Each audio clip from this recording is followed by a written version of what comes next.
আমাদের মধ্যে শ্রেষ্ঠত্ব প্রমাণ করার জন্য আমার সহযোদ্ধাকে আমি অনেক সময় ব্লেম দিচ্ছি। এটা কি জুলাইয়ের কাঙ্ক্ষিত উদ্দেশ্য ছিল? ছিল না। তো যাই হোক, নির্বাচনে পক্ষ থাকবে বিপক্ষ থাকবে, এটা অত্যন্ত স্বাভাবিক।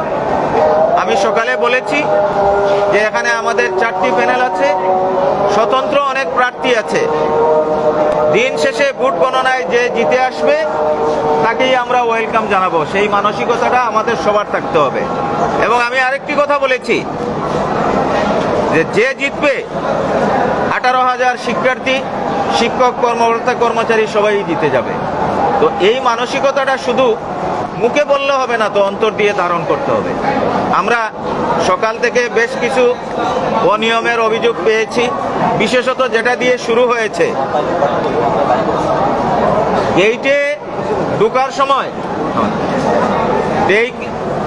ঢুকার সময় আমরা দেখেছি যে কতিপয় এজেন্টরা ভোটার লিস্ট নিয়ে ঢুকেছে, আবার কতিপয় এজেন্টদের ভোটার লিস্ট নিয়ে ঢুকতে দেওয়া হয়নি। এই টাইপের একটি অভিযোগ আসার পরে আমি আমার সাধারণ সম্পাদক সহ আমরা নির্বাচন কমিশনে যোগাযোগ করেছি এবং আমি বলেছি নিয়ম যেটা হবে সবার জন্য যেন প্রযোজ্য হয়।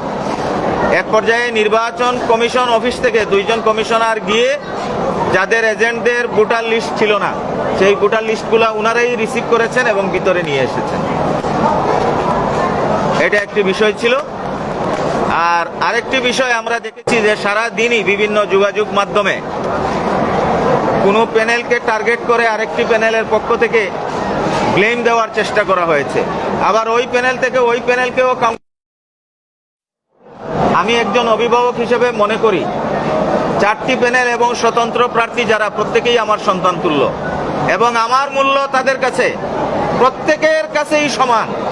কেউ এখানে ফেভার এবং ডিসফেভারের কিছু নেই। আমি দ্ব্যর্থহীনভাবে আপনাদের সামনে এই স্বীকারোক্তি দিচ্ছি, কারণ এইটা যদি ধারণ করার মতো ক্ষমতা আমার না থাকে, আমি কোনো বাবা হতে পারি না, অভিভাবক হতে পারি না।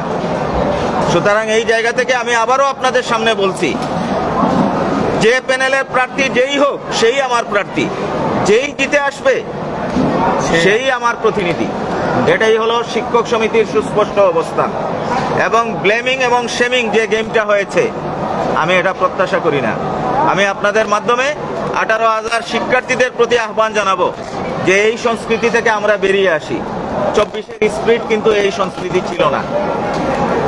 আমি ভালো সাজার জন্য আরেকজনকে অদম বানিয়ে দিব, এটা কিসের সংস্কৃতি? এবং এই প্রক্রিয়ায় যদি কেউ জড়িত থাকে আমি তাকেও ঘৃণা জানাই, নিন্দা জানাই। আমরা সেই প্রক্রিয়ায় যাব না এবং সেই প্রক্রিয়া আমরা কখনো সমর্থনও করি না। দিন শেষে ভোট হয়েছে, আলহামদুলিল্লাহ, পরিবেশ এই পর্যন্ত যা আমরা সন্তুষ্ট এবং আমি বিশ্বাস করি যে এই পরিবেশ ভোট গণনা পর্যন্ত থাকবে এবং ভোট গণনার মাধ্যমে যে বিজয়ী হয়ে আসবে আমরা কোনো ধরনের দূরত্ব তৈরি না করে আমরা তার পাশে দাঁড়াবো এবং মনে করব সেই আমার জগন্নাথের প্রতিনিধি এবং তাকে আমরা ধারণ করব এবং ধারণ করে আমরা সামনে এগিয়ে যাওয়ার চেষ্টা করব। তো ইতিমধ্যে অনেকগুলো সেন্টারে ভোট গ্রহণ সম্পন্ন হয়েছে। অল্প কিছু সময়ের মধ্যেই টোটাল ভোট গ্রহণ সম্পন্ন হবে, এরপরে ভোট গণনা হবে। ভোট গণনার পর এরপরে আমাদের পক্ষ থেকে যদি আবার কোনো প্রতিক্রিয়ার দরকার হয়, বক্তব্যের দরকার হয়, আমরা আবারও আপনাদের সামনে আসব। আর সর্বোপরি মূলত এই যে সকাল থেকে শুরু করে এক পায়ে দাঁড়িয়ে আপনারা যে কষ্টটুকু করেছেন, আসলে এইটার ঋণ শোধ করার মতো না। আমরা শিক্ষক সমিতির পক্ষ থেকে আপনাদের সবার প্রতি ধন্যবাদ জানাচ্ছি। আমরা এই পর্যন্ত বিক্ষিপ্তভাবে কোনো সেন্টারে নিউজ পেয়েছি 62%, 64, 55, 52, 51 ইন টোটাল হলে এরপরে বলতে পারবো যে ইন টোটাল কত দূর হলো। এক্সপেক্ট করা যায় अराउंड 60। আমি এই পর্যন্ত 11 থেকে 12টি সেন্টারের নিউজ পেয়েছি এবং বাদবাকিগুলো ইনশাল্লাহ খুব সহজেই আমরা পেয়ে যাব। পেলে আপনাদের একবারে সর্বশেষ আপডেটটা আমরা জানাতে পারব।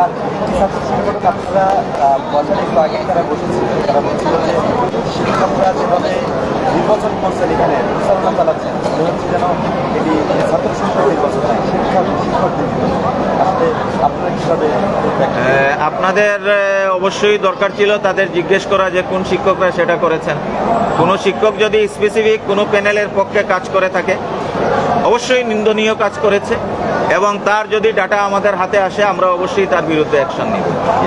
এখন সেটা কে সেটা ইন্ডিকেট করে বলতে হবে। সেটা তো ইঙ্গিত করেছেন যারা এখানে ভিড় করছে বারবার তারা নাম একবার উল্লেখ করেছে, বিশেষ করে আপনাদের সমিতির কথা বলেছে এবং সেটি তারা স্পষ্টভাবে বলে গেছে।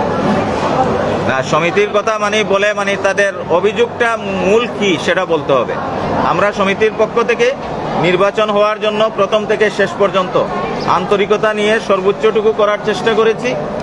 আইন শৃঙ্খলা পরিস্থিতি এবং সহ অবস্থান ইত্যাদি যাবতীয় সব বিষয় আমরা সারাদিনই সর্বত্র আমরা বিচরণ করেছি এবং প্রত্যেককে সেটা কনভিন্স করার চেষ্টা করেছি। এটা তো স্পেসিফিক কোনো প্যানেলের পক্ষে সেটা হতে পারে না। সামগ্রিক ভোটের পরিবেশ নিশ্চিত করার জন্যই আমরা সেই কাজটুকু করেছি এবং সেটা যদি কেউ স্পেসিফিক অভিযোগ করে থাকে এবং প্রমাণ থাকে সেটা আমার বিরুদ্ধে হলেও আমি অবশ্যই মাথা পেতে নিব, সেটা প্রমাণ করতে হবে। বাট প্রমাণ ছাড়া কারো বিরুদ্ধে কোনো ধরনের অভিযোগ উত্থাপন আমি একটু আগেই বলেছি 24 পরবর্তী বাংলাদেশে এটা আমরা প্রত্যাশা করি।